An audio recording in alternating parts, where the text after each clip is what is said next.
Bismillah walhamdulillah wassalatu wassalamu ala sayyidina Rasulillah wa ala alihi wa sahbihi wa mawalah. La hawla wa la quwwata illa billah, amma ba'd.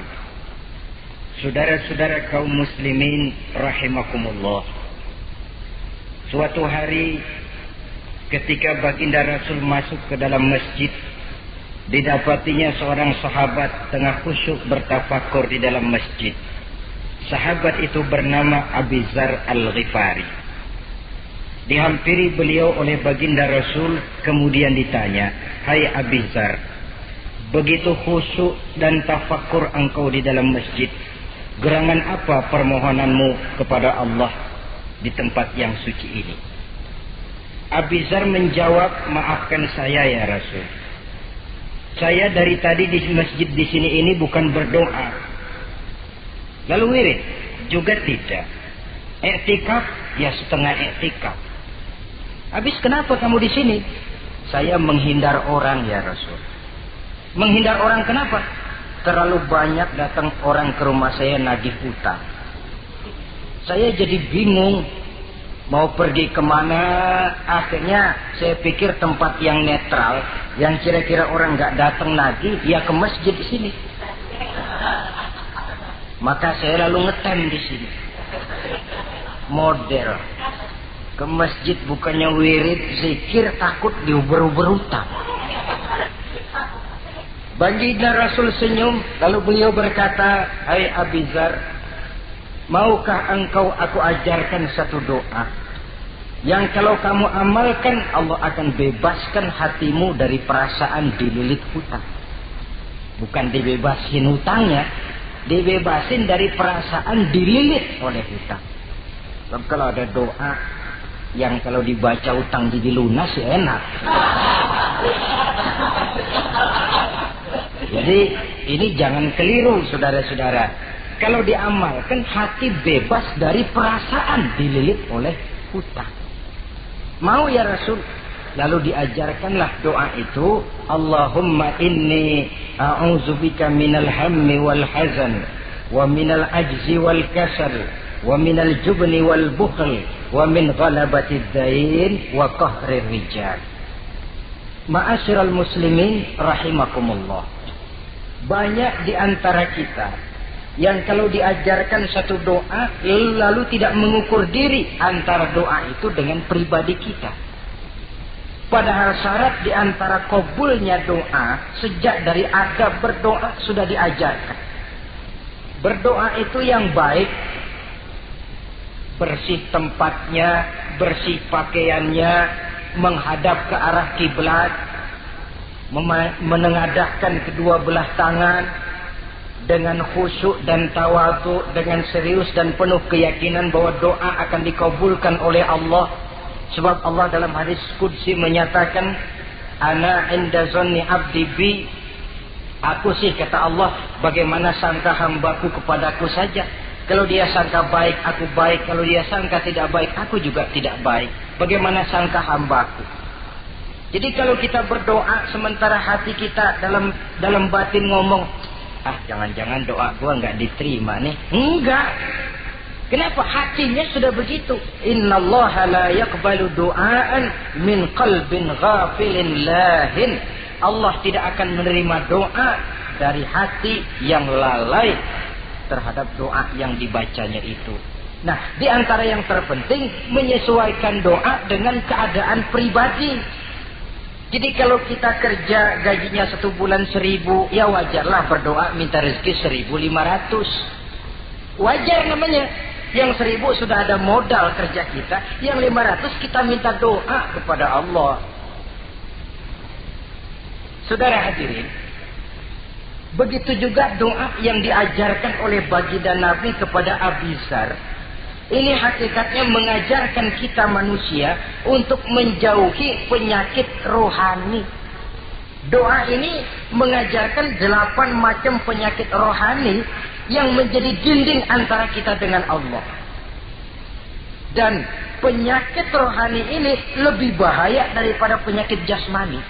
Kenapa? Penyakit rohani tidak menyebabkan orang masuk neraka. Nah, maaf, Penyakit jasmani tidak menyebabkan orang masuk neraka. Yang menyebabkan orang masuk neraka adalah penyakit rohani. Di akhirat itu nanti tidak ada penduduk neraka ditanya, "Mas, sampean kenapa masuk neraka?" "Anu Pak, saya di dunia dulu korengan."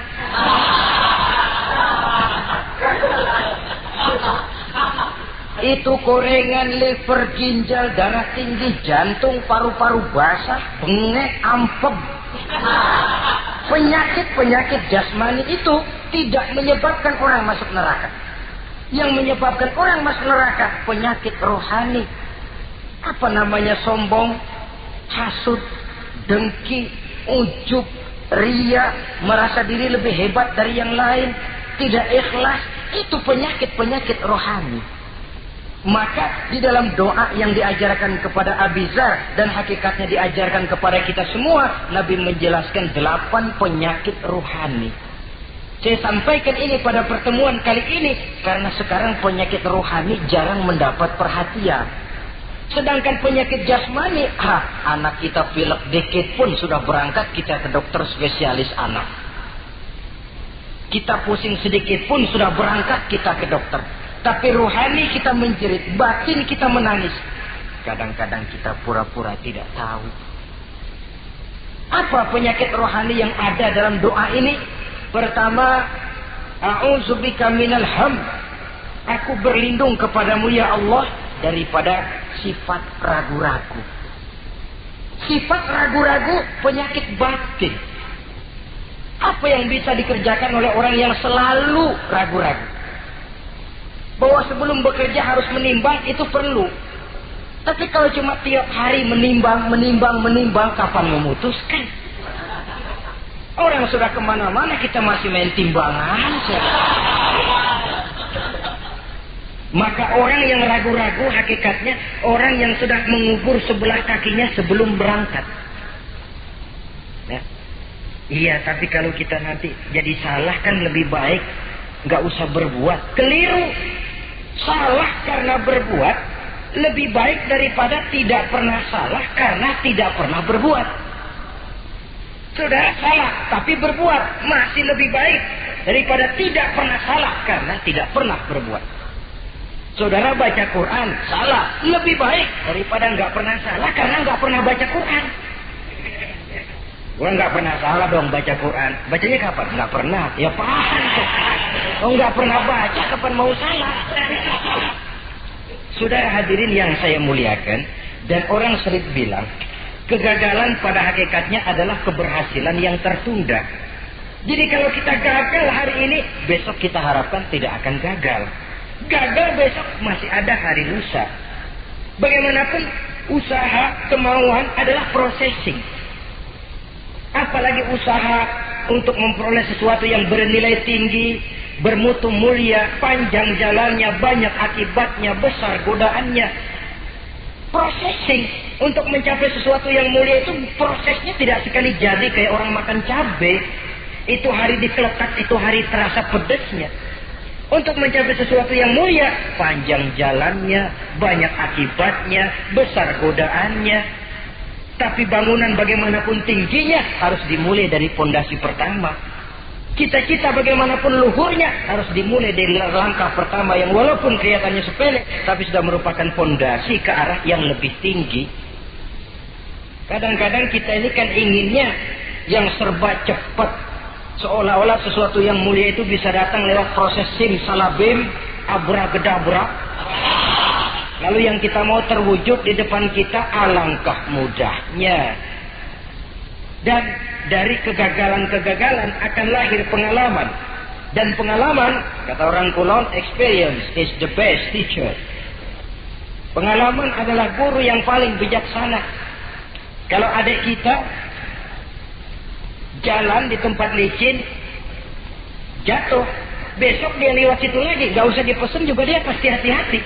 Kenapa? Pengalaman. Kemarin gue lihat sini jatuh, sekarang harus hati-hati. Tapi kalau belum pernah jatuh, kita omelin kadang-kadang ngotot.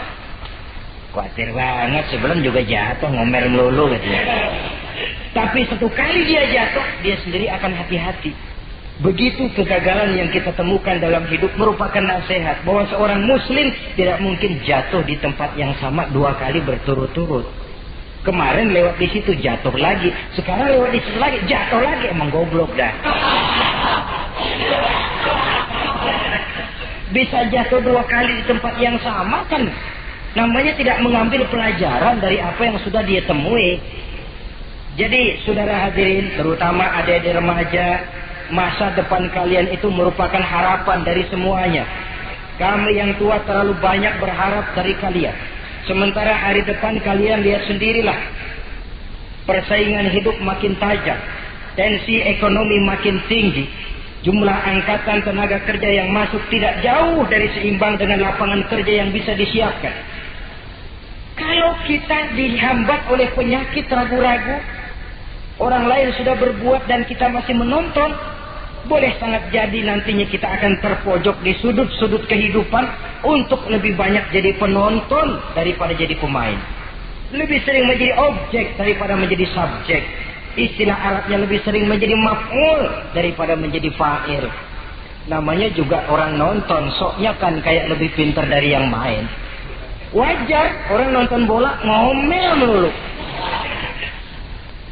Itu Maradona tolol. Maradona ditololin.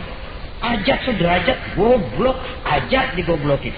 Kalau sudah dia disuruh main ke lapangan, gempor dia nggak bisa nembak. Namanya penonton, dan wajar saja penonton juga kalau nggak surat nggak rame tuh lapangan. Saudara hadirin yang saya muliakan, maka keraguan-raguan akan jadi penyakit yang menghalangi orang pada saat dia harusnya sudah berbuat. Dia malah berpangku tangan. Akhirnya dia akan jadi orang yang ketinggalan kereta. Sementara hidup tidak berjalan mundur ke belakang dan tidak juga berhenti. Tidak ada kata berhenti atau kata mundur dalam hidup. Berhenti kita diinjak orang, mundur kita hancur. Hidup ini seperti cerita tentaranya Tariq bin Ziyad ketika menyeberang ke daratan Spanyol di Selat Jabal Tariq. Sejarah menyebutnya Gibraltar ya. Itu bahasa Spanyol, lidah Spanyol dengan lidah Arab. Kita Jabal Tariq, dia Gibraltar. Kita Ibn Rushdi, dia Ibn Averus. Saudara-saudara, ketika pasukan sudah menyeberang ke daratan, seluruh kapal-kapal ini dibakar oleh Tariq bin Ziyad. Beliau sadar menghadapi tentara yang jumlahnya lebih banyak dari tentaranya sendiri. Maka seluruh kapal dibakar. Lalu beliau pidato di depan tentaranya. Ayuhan nas, ainal mafar, al-bahru min waraikum, wal adu amamakum. Saudara-saudara, sekarang mau lari kemana? Kita tidak punya pilihan lain. Di belakang laut, di depan musuh. Mau pulang, kapal sudah saya bakar semua. Ini termasuk menghilangkan keraguan bala tentaranya. Mundur, kecebur, mati. Maju menghadapi musuh yang jumlahnya jauh lebih banyak, resikonya juga mati. Namun mati maju, mati syahid. Mati mundur, kecebur, mati konyol. Pilih. Ya tentu tidak ada pilihan lain. Menghilangkan keraguan di kalangan tentaranya. Juga menghadapi kehidupan ini. Menimbang adalah perlu, tapi berbuat lebih perlu lagi. Jangan takut salah, karena salah berbuat lebih baik daripada tidak pernah salah, karena tidak pernah berbuat. Kesalahan pada akhirnya akan mendidik kita untuk tidak salah lagi pada masa-masa yang akan datang. Ini penyakit pertama. Penyakit yang kedua, al-hazan. Penyakit duka cita. Manusia itu egonya terlalu besar. Kalau dia kehilangan sesuatu yang dia tidak senangi, atau menemukan sesuatu yang tidak dia harapkan, dia bersedih. Kesedihan itu timbul sebenarnya karena egonya. Bapaknya meninggal, dia sedih. Sebenarnya kesedihannya bukan karena matinya bapaknya, tapi kesedihannya karena dia tidak punya orang tua lagi. Dianya itu yang dia tangisi, akunya. Perkara bapaknya mati sih, memang semua yang hidup mesti mati. Tapi dia nggak punya bapak, itu yang lebih dia sedih. Akunya ini, egonya manusia itu. Seorang perempuan yang ditinggal mati oleh suaminya, dia menangis.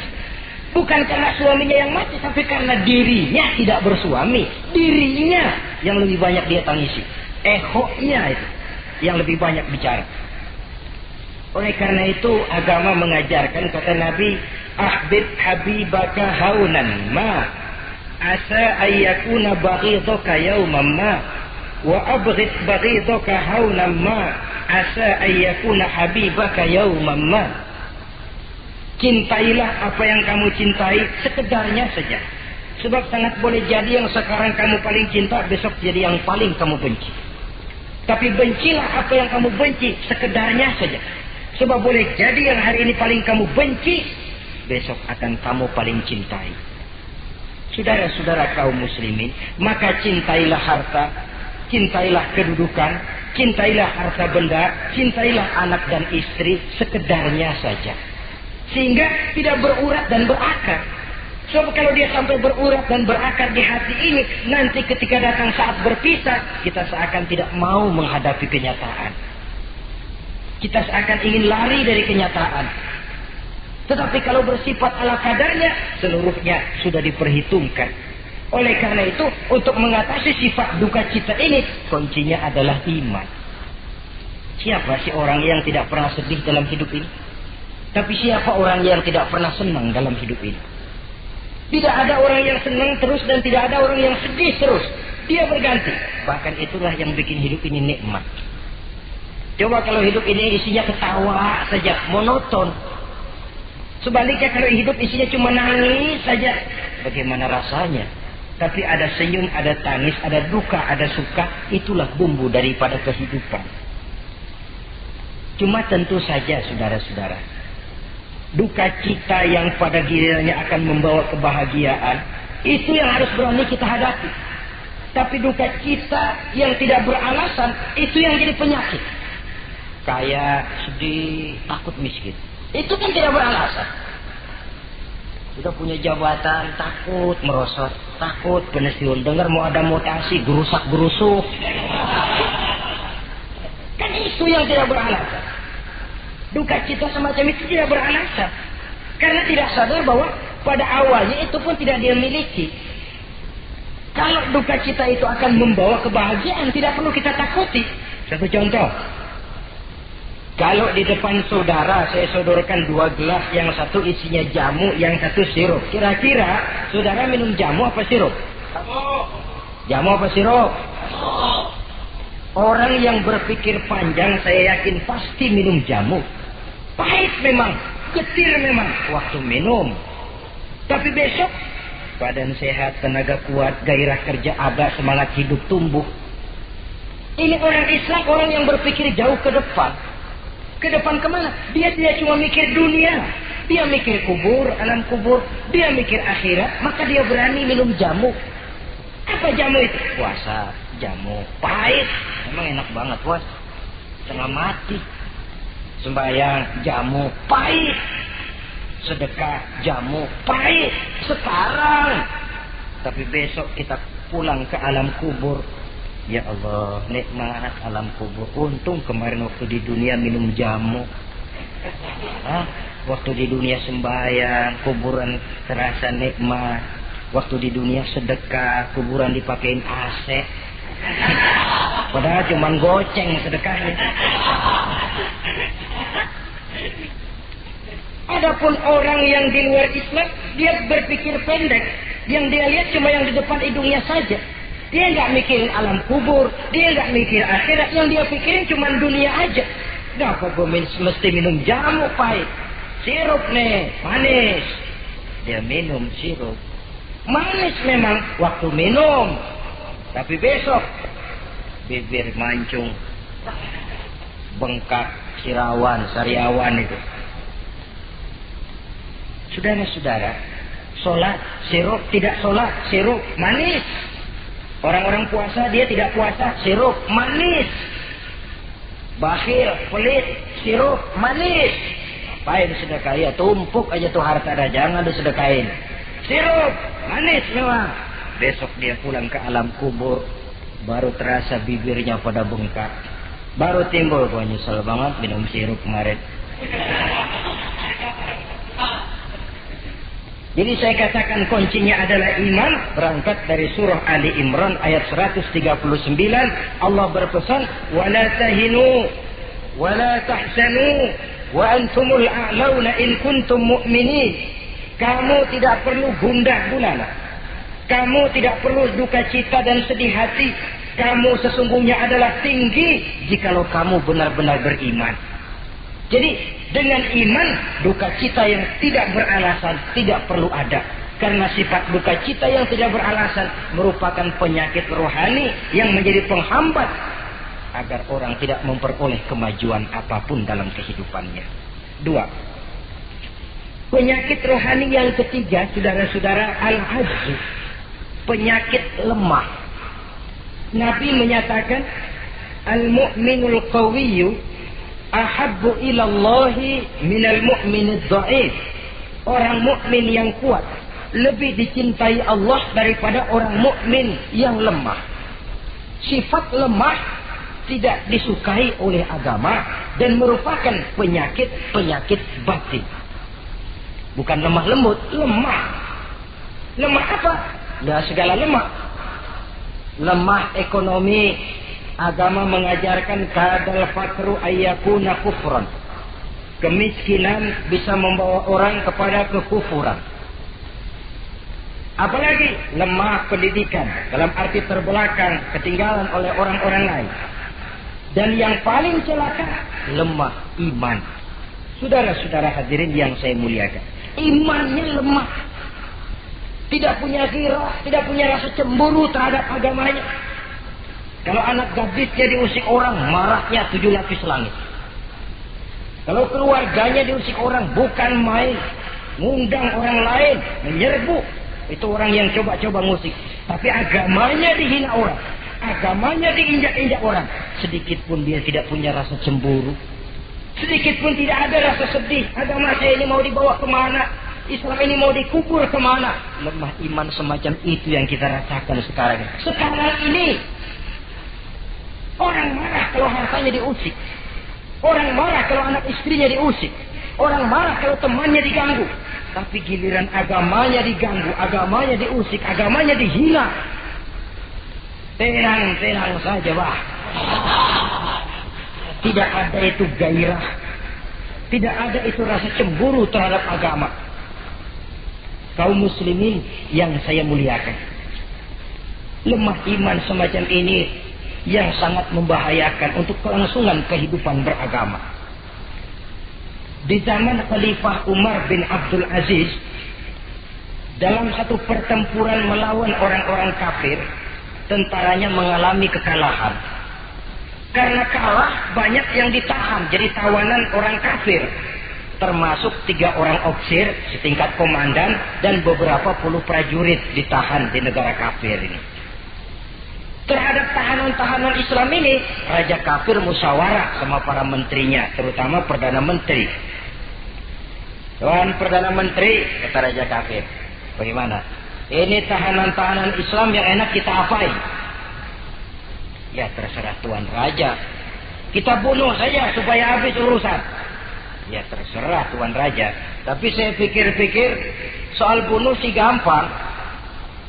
Cuma apa tidak lebih baik kalau mereka kita bujuk saja supaya ikut ke dalam agama kita, meninggalkan Islam agamanya, meninggalkan Khalifah Umar bin Abdul Aziz sebagai pemimpinnya. Itu namanya kita sudah berprinsip senjata makan tuan. Nanti kita pasang mereka untuk menghantam orang Islam sendiri. Pikir aja, betul juga Perdana Menteri. Iya, bujuk saja mereka. Caranya bagaimana? Adili saja di pengadilan secara terbuka supaya jatuh mentalnya, dia mau keluar dari Islam, ikut ke dalam agama kita. Baik, diadili secara terbuka. Yang adilin langsung Raja Kafir, dihadiri oleh banyak tentara-tentara kafir. Yang mula-mula diadilin 3 orang komandan ini. Ofisir pertama maju ke depan. Maju komandan pertama. Ofisir, saya Tuan Raja. Kamu tahu siapa kamu sekarang? Saya tahu, saya tahanan. Iya, kalau tahanan bisa diatur kan? Bisa diatur bagaimana Tuan Raja? Kamu mau nggak ikut saya? Meninggalkan Islam sebagai agamamu, meninggalkan Khalifah Umar bin Abdul Aziz sebagai pemimpinmu. Kalau kamu mau opsir, pindah agama saya, nanti kamu akan saya berikan kedudukan yang tinggi, gaji yang cukup, rumah cukup, istri cukup, kendaraan cukup. Pindah saja opsir. Tuan Raja, bagaimana? Apa Tuan kira selama ini saya berjuang karena mencari kedudukan, mencari harta, mencari tanda jasa? Tidak, Tuan Raja. Saya berjuang di bawah bendera Khalifah Umar bin Abdul Aziz li'i'la'i kalimatillah, untuk menegakkan kalimat Allah. Saya tidak akan tergiur dengan tawaran Tuan Raja. Kamu gila ya? Biari.